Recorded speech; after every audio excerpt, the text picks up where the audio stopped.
level doesn't work. Baka. Usually, changing level depende sa situation. Okay? So, kunwari, ito, kumukuha ng tape, or pinapangga ko, tinulak na yung mukha ko. Hirapan na ako. Okay? Pwede ko ipigil. Pero, if I could just simply change level, notice how his arm, that keeps on pushing here. Okay, stop. His arm pushing here, when I change level, nawawala ng basa-basa. Ito ka bro, para makita mo. Okay? Now, same principle. Nandito ako sa level na to. Sinunod niya ako ng raw space. Yan. Pwede ko ipilit, pero hindi. Pwede akong umangat or I could continue changing levels. Alright? So, malaking bagay yung changing levels. I would argue na the best level that you can do for a patient takedown is this level. Ang problema nga lang pag nakaw to, yung egg, yung pangit. When I say pangit na egg, yung matagal. Kasi kung nakatayo pa lang ako, ang layo na ng pagpunta ko, ang dami na pwedeng mangyari papunta dito. Okay? So before, yaman, pwede. Lalo na pag hindi ako nakaluhod natin, at pwede ito sa mukha, sayang. So, changing levels could work to your own advantage or your own disadvantage. To your own advantage meaning, pag hindi gumana first level, go to the second, go to the third. Okay? Nandito ako, level 1. Tinulak niya. Level 2, tinulak niya.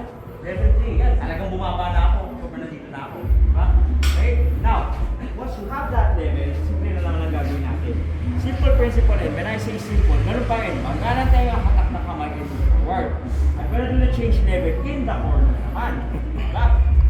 Corner tayo ha. So kanina ha, upper level, nandito ako.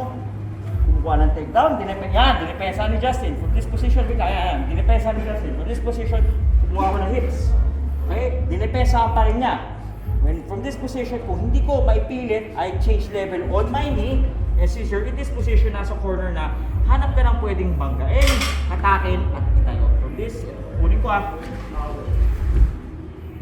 Down. Tayo. Ako na upper body. Transition. Okay, ang level ko dito, single leg, di ba? Hindi kumana. Change level ako. Nakaluhod na ako. Yung tinigdown ko, nakasampay ka pala eh. Yan ang tinigdown ko. Okay? So, ganito pa-practicein natin for today. First, attempt natin ng takedown mid-level. Okay? So, kahit ano, pwedeng double leg, pwedeng single leg. Partner's gonna defend, ang transition natin is lower level, pero nakaluhod. Alright? Example ulit ah, this, kumuha ko ng single leg, mid-level, dinipensa ni Justin, sinusub niya. Okay, pwede rin. Pinulong mo or subsub mo ulo ko, push down mo. Push down, yan. Dahil nakaluhod na ako, pwede ko ilabang pataas, pero ang drill natin from mid-level to low level, hanap kayo ng lower level attack. For example, ito gusto mong kunin,